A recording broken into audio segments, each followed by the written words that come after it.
téléspectateur yu ITV am mbégte dellu si fi naka noonu tey jii ñu am mbégte tamit di dalal Abdoulaye Diouf ginnaaw ba leen nuyee ziar leen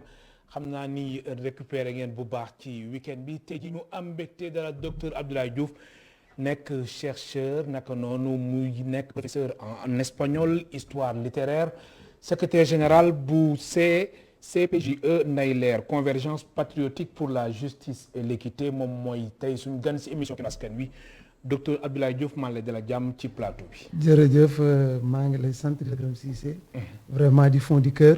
parce que tribune bu mel ni Kinu Askan Wi dafa bokk ci tribune yi nga xam ni depuis la diaspora parce que cette année j'étais en année sabbatique dans le cadre effectivement de recherche postdoctorale kenn ku koy raté presque du am.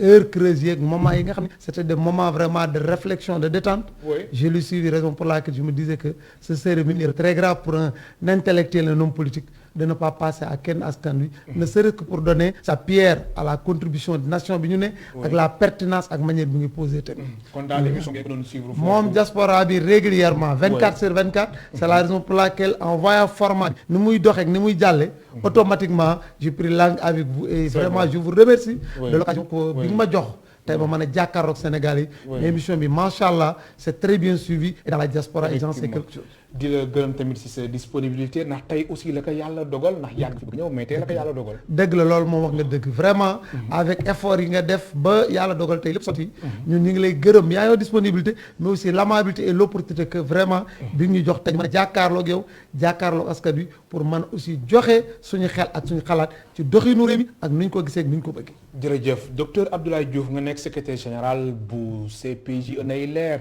di convergence patriotique pour la justice et l'équité tey jii ñuy waxtaane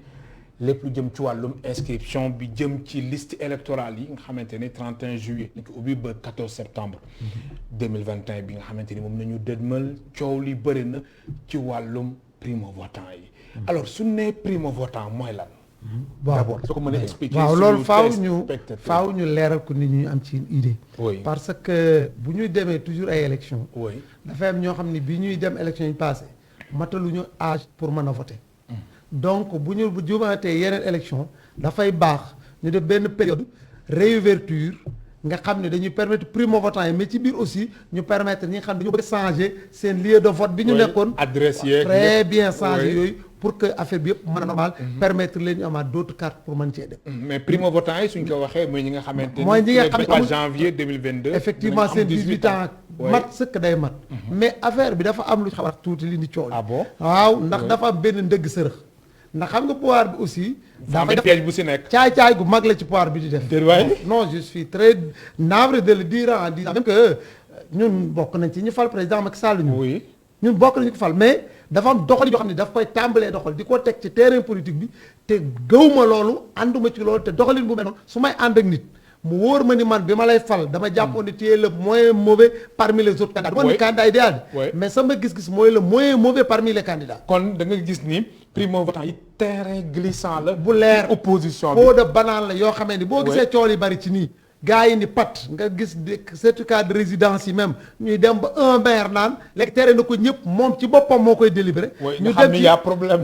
bu leer naññ moo tax kenn du gis nga daaray lëg gudd nopp jaru fee jaay c'est-à-dire que dama yaakaar ni bu fekkoon ne dañu bëgg lu jàllale dëkk bi kanam bëgg lu jàlle suñu Sénégal kanam gis nga le code consensuel de 92 de Kéba Mbaye Abdou Diouf nekk aussi un gentleman nga xam en politique dañu war accepter nekk des gentlemen xam nga lu ñu tuddee gentleman mooy que même bu ñuy gagner ñu gagner par la manière bu ñuy perte ñu perte par la manière mais xam nga ay victoire à la purge ku lire Andromaque xool lu bari victoire à la purge yoo xam da nga koy am goût d'inachevé ay tension am kooku un homme politique de corps éviter te ni ma gis primo votant yi ñu teg ko tàmbali moment bi démarré nii fexe ba seen pièces yi ñu war a am mënuñu cee jot c'est-à-dire que nguur gi xam na ni politique sociale te man loolu damay attirer attention du président Macky Sall parce que man bi may voté pour moom di ànd ak ay nit pour ñu voter ko dama gëmoon ni su jàllee dafay xam ne c'est quelqu'un boo xam ne nekk na ci fin de mandat lay doon mooy dernier mandat bi mu xool ni woon 500 000 emplois laa bëgg a jox jeunesse bi 500 000 emplois yooyu muy wax du nekk un discours creux du nekk un slogan vidé de sens waaye mu nekk loo xam gëm-gëm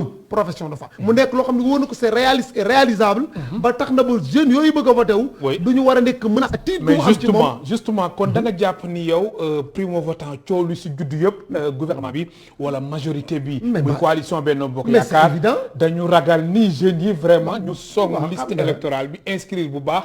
mën a bokk c'est évident xam nga dafa am lu ñuy wax dama koy tubaab très dañ ni Oui. celui qui crache dans le vent doit s'attendre à quelque chose sur le nez waaw xam nga loolu wax dëgg yàlla mag bu defee li mu wax poser ay actes xool événement yi fi jaar mars nga xam ne x wala y sax taxuloon mais dafa nekkoon benn mécontentement populaire benn marasme man j'étais très crispé parce que dama fekk à l'extérieur à Barcelone extérieur la fekk période boobu je l'ai suivi régulièrement mais c'était scandaleux li ma ci njëkk a jël comme lecture mooy que ni xam nga mi ngi mel ni sa doom wala ku la gëm Oui. su ngeen di ànd nga wax ko dara te li nga koy wax saa yu tegee benn pas li nga koy wax weddeeku bu demee ba ci dëgg li ñuy wax bu yaakaar jeexee yabeel dugg yaakaar moo jeex je ni préparé wu def daas fanaanal bëgg leen a def la fête gars yi tiit pour bëgg a bloquer le parti primo votant alors ci coowu primo votant yi dañ si seetlu am na si ay jeunes yi nga xamante ni dañu dem pour wut ay certificat de résidence ñu seetlu si benn mbirum discrimination bi nga xamante ni gouverneur génne tamit benn communiqué di leeral ni loolu fekkee ni am na jaaduwul ndax am na ay jeunes yoo xam dañuy ñëw ngir wuti certificat de résidence ñu xamee ni jeune bi favorable ak maire bi fa nekk wala yooyu ñu bañ ko jox est-ce que loolu jaaduwul xam nga lu gën a da grave bëgg gouverneur aussi mais xam nga aussi Artu. nombrilisme bi ak Oui. déclaration d'intention même bu gouverneur lu mu noble man dalul sama xel ah bon si ah lu dama bëgg xam nga dama bëgg loolu dama bëgg ñu joindre l'acte à la parole xam nga seul la kon yow pratique même communiqué gouverneur xam bi nga loolu le yow communiqué man je dis que le communiqué du gouverneur li gënoon a yomb Oui. fexe ba gis loolu muy décrier xam nga ñoom nag bu ñu décider def dara am nañ les moyens nécessaires pour def ko fexeel ba loolu di am nga empêcher ko duutul am waxuñu nii dañ koy def déclaration d'intention mais nga empêcher ko par des actes et ils ont les moyens nécessaires pour le faire un état du en faisant quoi xam nga loo mën a def Oui. tey au niveau des mairies xam nga carte boobu son soxla certificat de résidence doo sonn benn agent rek lañ ko fa jox Oui. pourquoi li ñuy wax li amoon les statico ante la fa amoon lan moo waral ñu changer doxin kon li waral ñu changer doxin on dit que li fi amoon rek on continue par li fi amoon jeex mais malheureusement quand un maire dem ba ñëpp mu dessaisir leen et plateau gi la ñu wax ah d'après information yi am dessaisir ñëpp ni moom moo koy def c'est-à-dire que quelque part gars yi du fu ñu parce que boo yi ñëw ñoom xam nañ ñi nga xam ne ànd nañu ak ñoom et puis man lii su ma koy wax c'est la mort dans l'âme parce que quelqu'un qui a bâti campagne pour ñu fal Macky Sall pour ñu teg ko ci dëkk bi ñu dem ba aujourd'hui jëm à des élections quelqu'un qui est en fin de mandat mais nit ñi di def nombrilisme mu am une peur panique partout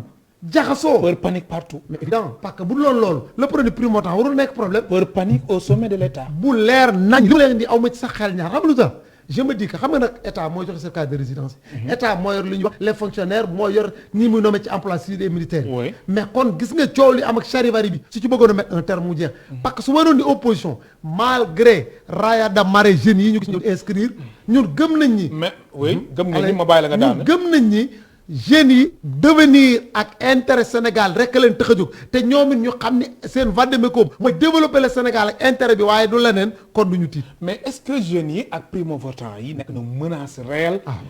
ci coalition Benno Bokk Yaakaar muy majorité mais dafa leer xoolal attends xam nga ban parti moo mas a gagné Sénégal ba élection amee ba tey max la ko c'est le parti de la jeunesse c'est le parti des non-employés gis nga ñi fi daanu ñëpp laa la wax bu fekkoon nu ngi def lecture sociologique dugg ci données yi xool détails yi def des statistiques yu leer oui nga xam ni benn moom la ñuy wax le parti de la demande sociale le PDS boobu du PDS Abdoulaye Wade du keneen mais c'est le parti de la demande sociale moo mbëkk Abdou Diouf mu daanu 2000 mbëkk Abdoulaye Wade mu daanu 2012 Macky Sall mii tànk yi mu jël su ko bawul dana ko mbëkk gaam yëpp ñu daanu suuf amul kenn ko ma def beneen seetlu bi mooy jëm ci wàllum carte d'identité biométrique bu CEDEAO gis na am na ñoo xamante ni amuñu ko ñu ngi koy wut alors foofu tamit dafa am ay rëq-rëq. waaw man sax te loolu sax ñu bëri ñu ngi koy naqaru ñoo xamante ni dañu war a am carte d'identité mais bon mbir bi dafa am retard. man déjà sax li am ma na ci yu si gën a leerul. métti Cissé oui c'est même gis nga somme bi ñu ci def même laa di créé na fi deux types de carte d'identité mais 2010 en Algérie xaalis milliards yi ñu wax ni def nañ ko pour ces cartes d'identité là Oui. on a dépensé moins que ça et puis man lu ma mënul comprendre léegi lan mooy waral nit inscrire surtout élection yi gën am na ñu bind ne peut pas voter c'est derrière la carte xam nga yooyu dafay xajamal xel te vraiment dañ ki jëluy jooy nag yaa xam li tax li tax ñoom ñu insister ci loolu di ko ci bind mais non je me dis que en quelque sorte est-ce que vous savez une chose gis nga la mouvance présidentielle la particulièrement le président Macky Sall moom ci ñi war a gën yàlla sax ci la bokk parce que bi muy jàll gis nga en 2000 personne ne s'y attendait non en 2012 je veux dire personne ne s'y attendait c'est par un concours de circonstances sénégalais yi war a joxe seen destin ñu jox ko kon donc dama yaakaar ni fii li ci kanam ba lañ jëm lépp dañ ko war a def en élégance en diplomatie ak gëm yàlla xam ni bu fekkee liggéey nañu un bilan bu ñu fal au niveau de Benno Bokk Yaakaar ñun c'est sûr que kenn mënuñu kii mais suñu demee bay rof ay galgal ay croc en jambe c'est-à-dire quelque part ñun la ñu diggoon Sénégal yi wóor nañu amul tegaay di ñu bari exigence bu am si carte d'identité biométrique CEDEAO bi ngir mën a inscrire sur les listes électorales est-ce que jàpp nga ni jaadu na boobee donc moi je me dis que quelque part y a problème mais quand même foofu jaadu na wala non si jaadu na quand même parce que aussi kon bokk ak opposition non bi ñeneen ñi si opposition bi surtout waa FRN di wax ni mbir mi ñoom xam nga tam opposition bi am na récépissé mën nañ inscrire sur les listes électorales et même eux oui xam nga li gën a grave aussi ci côté opposition bi mooy front de résistance nationale mooy seen FRN boobu gis nga li gën a grave ay temps ñoom bi ñu defee audit du fichier électoral saytu gi ñoom cas yi ñu doon wax mooy des cas contentieux bi ñu doon posé mooy ñi ñu ne bi ko inscrire woon nañ ak extrait yow nga ne ñooñu contentieux la tey nga ne nañ ko defaat bu ñu baatee audit bi ngay yuxuwaat ni kaay leen am na ay luuxu yu mag ndax am na ñoo xam indiwuñu carte d'identité extrait lañ indi xam nga gis nga cette opposition là moo tax man gis nga dafa am loo xam ni gëw ma ko si kon yow da nga jàpp ni daal vraiment coow li muy bëri yëpp muy pouvoir bi ak opposition bi ñoom ñëpp a lajj lajj maanaam yéen classe politique bi d'une manière générale yéen ñëpp a lajj gis nga cette classe politique là suñu bëggee jàmm yéen a ngi si biir non déedéet ah mais yéen a ngi si biir déedéet xoola ñun bi ñu ah ñëw lu tax nekkoo leen si biir xam nga lu tax su ne classe politique bi yéen waa CPJE convergence patriotique pour la justice et l'équité xam nga politicien ñoom ay politiciens la ñu ñëw nekk politique ñu ci bari xam nga fekk da nga jël politique ah mais non kaay ma leeral xam nga nag Abdoulaye Diouf courage sa karam mu dëll non du loolu sax mais xam nga fekk da nga jël politique yow da nga koo def métier depuis bi ñu jógee indépendance ci ba tey boo xoolee mooy xool politique damay mujj dem ba sama fees damay sax amusé dama gëm ni ñoom ñi fi ne ñëpp kenn ci contre Sénégal yéen ñi fi nekk mais soo ne ñoom ñi fi nekk mais yéen ñi fi nekk ñëpp mais mënuma d'accord man mais lu mënoo d'accord man kay lu ma bëgg dégg lu ma mën a dégg Abdoulaye Diouf mooy da nga naan yéen ñi fi nekk man je me réclame de la génération ñoom ñi fi nekk non je me réclame de la génération de 88 jusqu'à 88 ans oui et débat épique yeeg tous les combats yi am depuis le foyer rebelle du lycée Malick où j'étais le président de la commission revendicative dama ko mën a tambour battant lycée Malick Sy bu Thiès évidemment j'étais le président de la commission revendicative lorsque ñuy dem année blanche de 88 à l'université aussi dama joxe sama souffle au niveau du département espagnol comme un délégué parmi les délégués les plus en vie mais loolu moo tax man manière bi ma gisoo bi may dugg ci politique dama ni yaakaar naa politique sacerdoce la dañuy def loo xamee ni bi ne suñu askan suñu waagox ñu àndandool di dox tey jii ñun cerey buur roko ji baadoola du ko sim mais dañuy fexe ba lu ñu am pour mu nekk nation bi peñe de la ménagère def des conditions yoo xam ne dañu permettre ñu génn ci mais malheureusement Sénégal tey boo fi feebaree lan mooy nekk sa problème tiit nga ndax amoo 100 francs yu jënd ordonnance allez en Europe là y a la sécurité sociale y a la santé primordiale da ngay dem ñu visiter la gratuitement ordonnance bi presque tu ne payes même pas 20% du prix mais je me dis que Sénégal ak Afrique particulièrement suñu pays su fekk dañu jóg rek te jubal yëkkati ñu maanaam ñu jël benn président nag mu éviter di penser à sa prochaine réélection mais mu ñëw ni man loolu la ñuy assister nii et d'ailleurs loolu la ñuy assister xam nga man assister te pourtant kon ma jàpp ni Macky Sall dafay xalaat mais moo tax def troisième mandat loolu nga bëgg a wax wala pour mu leer dama ni moo tax il a accusé un faux départ à la Trump xam nga lu tax bi muy ñëw xam nga Trump gis nga faux départ bi mu accusé ba li mu xam nga moom bi muy ñëw moom Macky dafa ñëw mu gagner avec la manière ni dafay jële 7 ans yóbbu 5 ans man loolu moo bokk ci ñi àndoon ba tax élection bi ñu voté laat ko loolu ci laa bokk mais mu ñëw dóor loolu mu dem léegi mu nekk ci parti bi léegi au niveau de la mouvance képp ku joxe benn suuf ni waa ji amul droit troisième mandat ñu dàq la keneen génn même émission am audimat am lépp ni non faites attention war naa ma di troisième mandat du wax dara. waa léegi ku dox noonu ni par exemple Lansana Gagné Sakho tey ci déglu naa ko si matinalu toog moom nee na deux mandats ça suffit. non nañu waxante dëgg bu fekkee ñaari mandat rek doy na si élection présidentielle mais allez aux États-Unis ñaata ancien président fa ne ana Carter ana Bill Clinton ana Obama mais xam nga sàkk bu ñu demul. kon il n'est pas question il est question voire hors de propos parce que amul aucun texte juridique réglementaire bu ko mën a permettre mu def ko même bu loolu amoon à supposer. xam nga la jor dañu ko non attendez si loolu dama am solo. ñu ko signal mu ni man du ma signé ñu ko lu tax mu ni sama kaddu moo raw signature bal la kaddu dafa am doole. kon mën nañu wax ni élection locale yu 23 janvier 2022 test majeur la. waaw mais est-ce que ci majorité est-ce que mën nañu ko tuddi sax test est-ce que mën nañu wax ni test majeur la xool ndax Macky Sall dina xoolaat bu baax taxawaayam si troisième mandat bi ñenn ñi jàpp ni da ko bëgg def wala tamit bëggu ko def. mais est-ce que dina nekk test majeur parce que lui-même. wala ñu bàyyi ba élection législative. non même pas législative lui-même je sais que ak situation bi ni muy doxee nii. malgré yenn nag timidité bi am ci position yi gëm naa ni finalement li ma gis. oui il va se rendre compte de li mu jotoon a wax muy parole. deuxièmement situation bi pose Sénégal mu jàppale ñu nag aider Sénégal parce que aussi il faut que ñu xam en Afrique qu'il y a une vie après le pouvoir. oui c'est malheureux. nos chefs d'État Sénégal lan nga bëgg wax. man li ma bëgg a xam nga lan la. dama gëm président Macky Sall lu ko Sénégal desaloon ndox nañ ko. parce que poste yëpp am na ko. ñëw nañu fal ko par la manière. mu am ndam ci kaw Ablaye Wade. Ablaye en gentleman a reconnu effectivement la chose mais Macky Sall ñëw ni ñu dama koy delloo 2 ans yi ci 7 ans yi bu 5 ans defu ko ñu ni c'est pas grave mais bii ñëpp mu leer moom mu wax ko vidéo yeeg yëpp ni moom moo wax man ci waxam laa jóge te bu waxuloon loolu du ma wax ànd ci ñi battre campagne fa teel koo am. ah bon non c'est sûr bu waxuloon ni man bii ma der mu leer naa ñi nga wax ko dañ ne nag gor ca wax ja falaa taxaw. oui ma fàttali suñu mbokk te spectateurs yi ñu ngi dalal docteur Abdoulaye Diouf nekk chercheur professeur jëm ci wàllum histoire littéraire secrétaire général bu CPGE nay leer convergence patriotique pour la justice et l'équité mooy tey suñu gan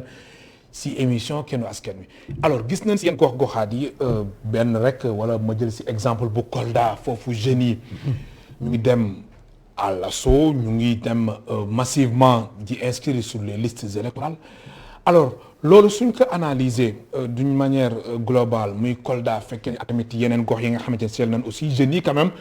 bëgg nañ bokk ci élection locale yi loolu la lay traduire. waaw d'abord aussi par rapport à ma spécialité y a l'histoire littéraire mais je suis un didacticien. waaw loolu daan si ñëw. voilà un professionnel muy wàllum note de service. yooyu yëpp dañ koy jàngale. très bien loolu daan si ñëw si xam nga lu ma bëgg a wax bi mooy que ni nekkin doomu aadama mu àndul ak ñàkk a tekki. nekkin doomu aadama. mu àndul ak ñàkk a tekki gis nga jeunes yi boo gisee razzia bi ñu def ñoom ñëpp dem songalu bi dañ ni xam nañ ni Sénégal léegi bu lépp jaar yoon carte na fi jëlee nit mais nga digle depuis 2000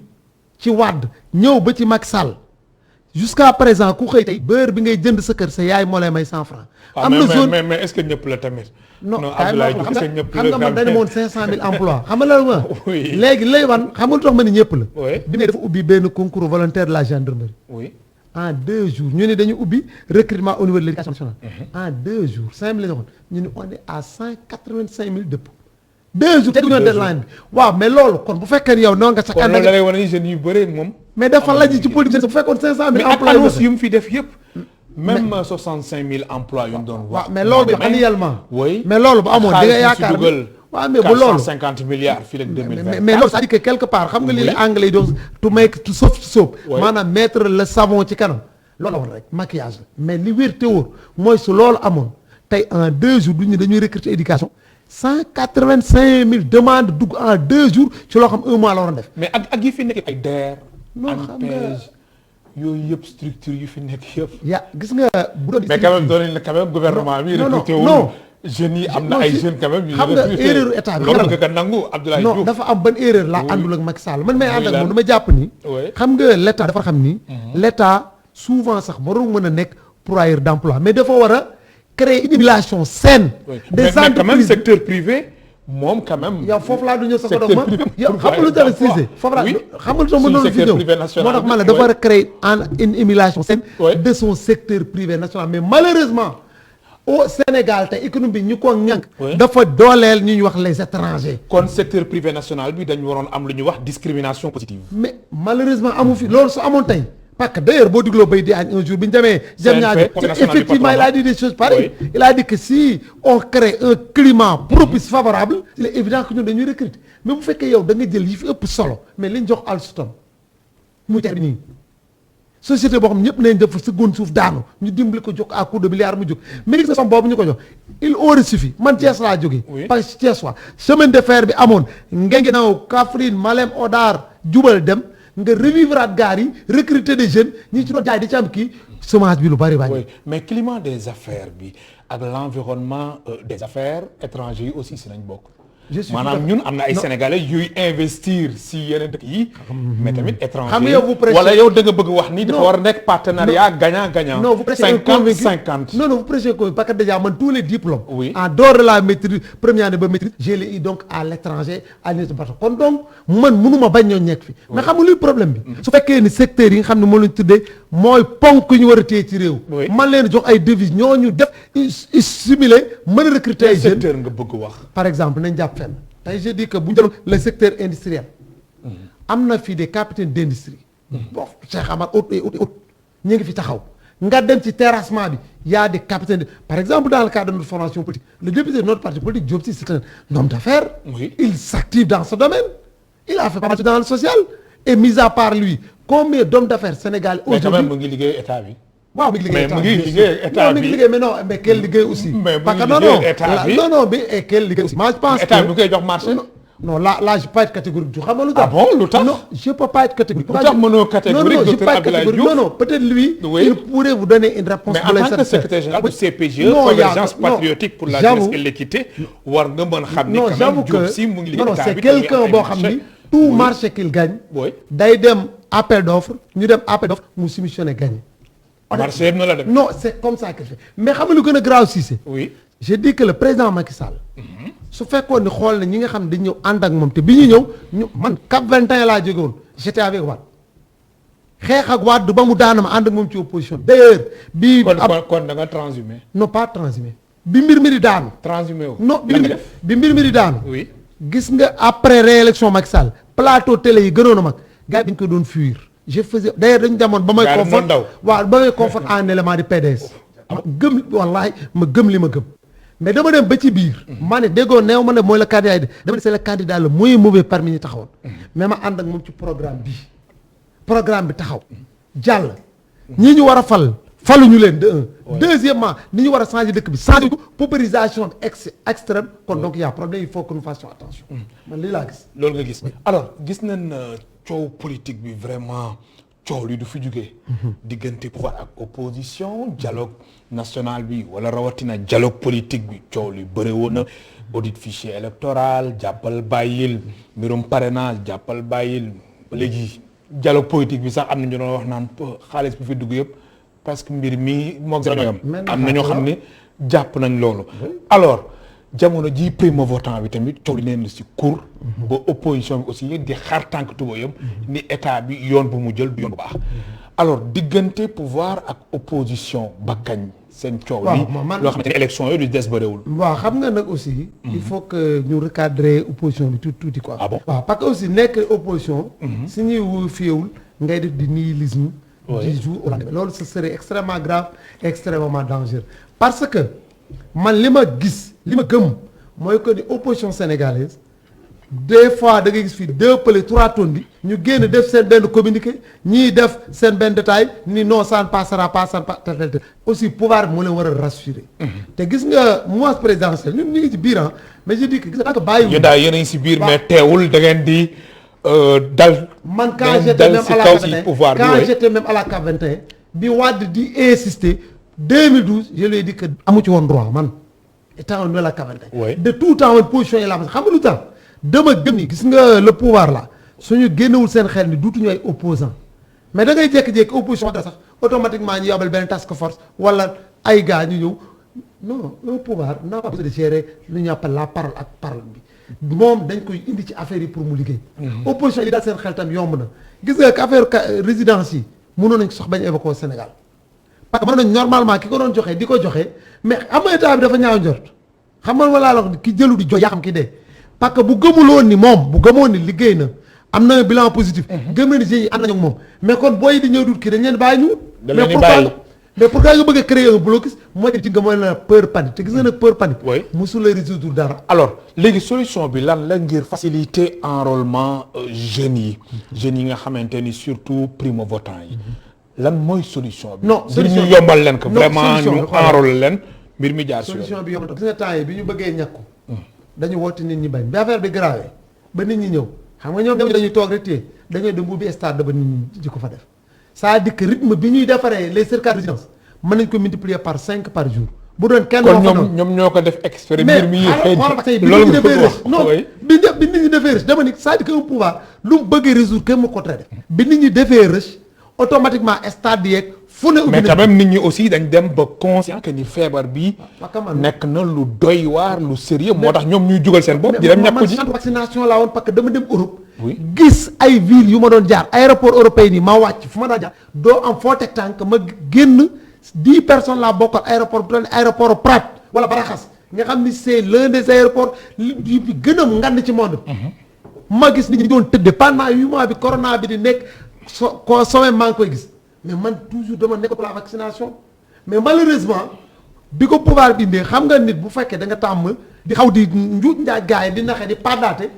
ay nit dugg ci biir yàqal lu ñu mais heureusement Sénégal yi réussir nañ parce que situation bi nekk nii soit c'est sauvé ou périr ñàkku jëlee geste barrière defuñu ko lu leen ci fekk ñoom te c'est bon. man personnellement sénégalais yi nga bëgg. waaw man kon sénégalais yi ku ci nekk da nga war jël sa responsabilité d'abord c'est une responsabilité individuelle. gis nga individuelle et personnelle gis nga ñii nekk fi débat télé yi naan la vaccination bi léegi lii bàyyi leen teg leen fële ci suuf man de personnellement centre vaccination ndax dama gis ni jàngoro bu mas a am ci monde bi vaccination lañ ko résoudre ñi ma yilif di sama waa kon daal nit ñi nañ dem ñàkku ji. sama waa peur sama waa parti ñi ma yilif ak ñaan ak man ñëpp ku ci ne jàpp naa sa loxo sens bi na ñoom ñëpp ñàkku na parce que loolu mooy dëgg leneen yoon bu ñu fi teg foo débat la ñi koy wax ñëpp dañuy wax pour xumbal pour se faire du buzz te lii day rey du caaxaan man dama ko sax directeur bu hôpital bu Fann Cheikh Tako Diop moom wax na tey si benn yéenekaay su ma juumulee est-ce que du Vox Populi moom tamit loolu waxoon naka sax ba ma ko éviter fan yi mun ñu lu nemmeeku mooy ñi nga xamante ni dañu am cas grave ñu si bëre ñàkku ko morbidité bi c'est ça ñu si bëre ñàkku ñi nga xamante ni ñu si réanimation yi ñu si bëre si ñoom dañu ñàkkul mais li ko waral même boo gisee Europe léegi ñu tàmbali été bi xam nga ubbi nañ fi mu ne nii été bi nit ñee ngi ñëw parce que dañoo dem atteindre benn seuil de vaccination léegi virulence kii bi wàcc na malgré comorbidité yi nit ñi am rayetul presque lu bari seen hôpitaux yi aussi désengorgé na te loolu vaccination ko may mais bu vaccination amuloon Europe ren du def été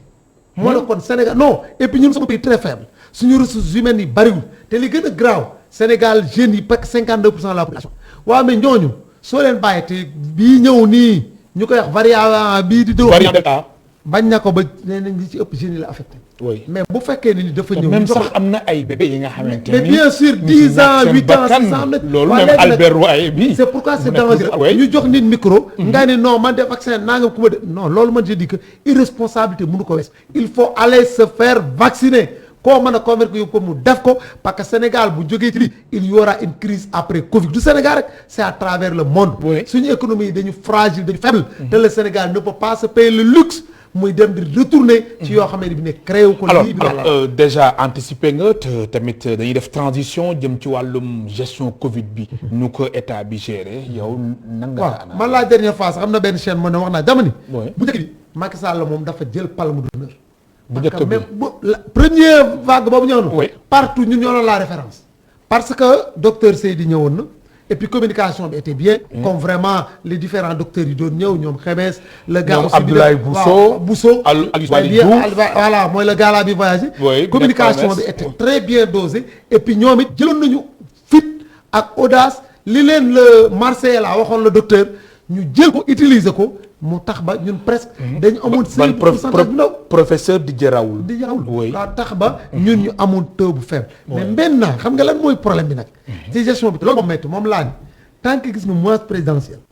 jàpp ñu ni ñoom ñooy yore ñooy gérer leen sa pays waaye dañ def ni ba tey ñu ngi opposition lu ñu daal ñun ko te xam nga la laa mënul d'accord yow jóge nañ mois de mars coow lu bari am na nga bëgg a wane ni peut-être moi je suis droit dans ba taxaw naa assina nga ne naa def tournée même bu dee tournée bi indiwul lool ñaawal na xel ndax bi ngay def tournée avant ngay def tournée dañu woon 3% lañ daan xëy di wax mais ngeen ñu jógee tournée tabaski dem léegi ñu dugg 35,25%. mais ñoom wetti nañ ko ne période bu ñuy def tournée mi wàccoon na. wala da nga jàpp lii daal ñoom mënuñ si set carrément. tournée économique nag mu ñoom opposition bi de. dama ne ñetti ki xoolal tripartite la responsabilité le pouvoir l'opposition les activistes. ñoom ñett la xam nga lu tax. lu tax keroog bi la M23 di daje am kenn takk mas ñoom ñëpp a daje fa la fees dal di yuuxu pouvoir bi fait la même chose. activiste yi boo ci di soufflé ni bu kenn ñàkku ji ñàkk yi baaxul ñetti responsable ñoom ñoo ko ëmb.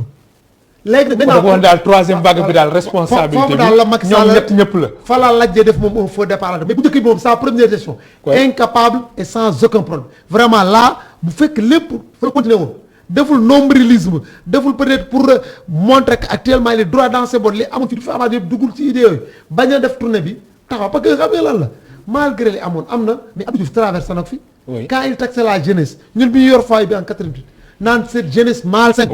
à Thiès dinaa leen corriger pourtant lu mel loolu dañoo Abdoulaye Djimi daal na ko fi bi mu wàccee gars yi ko fi Pikine yu xoo bu metti mais malgré tout ça taxul mu tourné waat di def mobilisation man je dis que président Macky Sall mun na gën a comme dañu nekk contexte de pandémie dëgg bal bi tuuti bañu def parce que maa la man wala yaa ma man bu ñu demee ci làmb ji bàkk bi neex na trop. bu bëre bi neex rek ma. alors docteur Abdoulaye Diouf mbas mi mu ngi fii. cas yi di gën a yokku tous les jours nit ñi am ñu si ñàkk seen bakkan bis bu yàlla sàkk lu mu dee fukki nit wala lu teg da nga koy dégg même tey su ma jumulee 13 décès mu am. alors mbas mi di woye nii est-ce que état bi mën na amalaat ay restrictions comme nu mu amee woon. ci ginnaaw est-ce que loolu mën na nekk. non wala loolu c'est impossible. il faut apprendre à vivre avec le virus. surtout parce que xam nga tam. ñun dañu am li ñuy wax Sénégal dafa am une économie journalière quoi. parce que maire Diobé Seck mi dëkk tey taaxi kaw su xëyee dafay dem panier bi mu yor di ci jaay gerte caaf fa lay jaay ba midi mu woo waa këram jox leen. xam nga loolu bokkul en Europe nga xam ni dañ doon def man dem nekk naa période boo xam ni confiné nañu Europe confinement périmétral. périmètre bi nga dëkk secteur boobu périmétral lañ ko tuddi mais lu mu àndal sa appartement lañ naan la ñuy soxla ci interphone bi. li ngeen soxla ci alimentation yi ngeen soxla yëpp da leen doon fekk si. Sénégal mënul développer c'est un pays vraiment en voie de développement état bi moo ko gën a xam nga nag lan la malgré situation bi. état bi nag am na ci responsabilité mais population am nañu responsabilité parce que bu ñu nee takkal sa masque jëlal gel raxasal say loxo demal ñàkku ji nañu moytu rassemblement yi suñu ko defee da ci génn suñu ko deful état bi du confiné tel que je vois la situation mais dañuy risquer dem ba te li gën a grave xam nga Côte d'Ivoire léegi li ñuy wax boo jógee Sénégal dañ lay beraat confiné la mbaa ñu defal la test PCR te bu ñu moytu gis nga taux bi ñu am kay nee na Sénégal ak Tunisie moom ku fa jógee moom. xam nga sax Afrique mais Europe moo gën a gën xam nga tubaab bi ñu ngi profité ñoom di ñàkku. xam naa très bien aéroport européen ak ni ñu mel. gis nga bu ñu demee ba wóor ni ñoom presque xam nañ ko wàññi Sénégal ñëw ko ay toom yu mag yi dañuy mujj ñu nekkati ñu presque persona non grata ci ville yëpp loolu kan lañ koy def président bëgg tukki na tukki yéen ministre dañ tukki mais le bas peuple moo tax ma yaakaar ni li ñu war a def pour éviter restriction c'est que état bi taxagul sax tàgg mekk na ku nekk nga nekk sa magum bopp wopp juy rey ñëpp xam ko ku nekk ñun la lii moo ko indi nañ éviter li ci def ndax état bi mënut a teg gendarme ci derrière qui que ce soit loolu moom mënut a nekk am na solo alors li ñu des si ay simili bëreewul professeur wala docteur Abdoulaye Diouf ngay jàngale tamit wàllum histoire littéraire loolu moom foog ñu wax ci tuuti ndax li ñu dese si ay simili bëreewul histoire littéraire waaw voilà c'est vrai dama depuis je donne des cours de l'histoire littéraire au niveau de l'université mais ma spécialité nag d'ailleurs c'est didactique de l'espagnol comme langue étrangère bind naa ci ñetti roman bind naa ko ci bind naa ci 2 articles scientifiques publiés dans des revues vraiment ni ñu ko waxee revistas señeras yoo xam ne bi ne Bogota la nekk Colombie. kon diplômé de l'université autonome de Barcelone en didactique. oui et mieux histoire littéraire bi xam nga loo xam ne université Sénégal moom depuis sa première année loolu ngay jàng jaa fekk vraiment pour nga duggaat ci la Edad Media le Moyen Âge la lu ñu tuddee el romance genre los juglares yooyu c'est des choses yoo xamee ni bi ne aussi le romantisme le réalisme pour au moins permettre aux étudiants d'avoir xam nga li ñuy wax ouverture enracinement d'avoir une vision panoramique de la réalité de comprendre comment lire un texte poétique comment faire la prose et comment régler un certain nombre d'étapes en ayant ce qu'on appelle une expression muy pulcra une expression écrite brillante donc loolu mooy yokk a tax bàcce yu mel noonu. gracias muy bien. muchísimas gracias. oui alors directement rek ñu ndax ñu may xamal ni ñaari simili moo ñu dese kon mën naa poser waat benn question benn wala ñaar wàllum ay note de service ak yooyu dañ koy jàngal. si oui parce que note de service ak lan effectivement bi ma yore matière bi. c'est production écrite. souvent c'est note de service comment remplir une demande de bourse comment faire un CV parce que généralement xam nga étudiants yi bu ñu génnee bu njëkk le système traditionnel dañuy génn de manière littéraire lépp mi ngi seen bopp mais malheureusement bu ñu confronté dañu ci aéroport yi da nga koy gis les aéroports. da nga daan wàcc ñun ñi dañ ñu ay temps bu la gars yi la espagnol bi ngay làkk la documentation la ñuy wax maanaam les papiers. yow yaa ngi jàpp cuáles son los papeles alors que fële xam nga yooyu dafa tax ba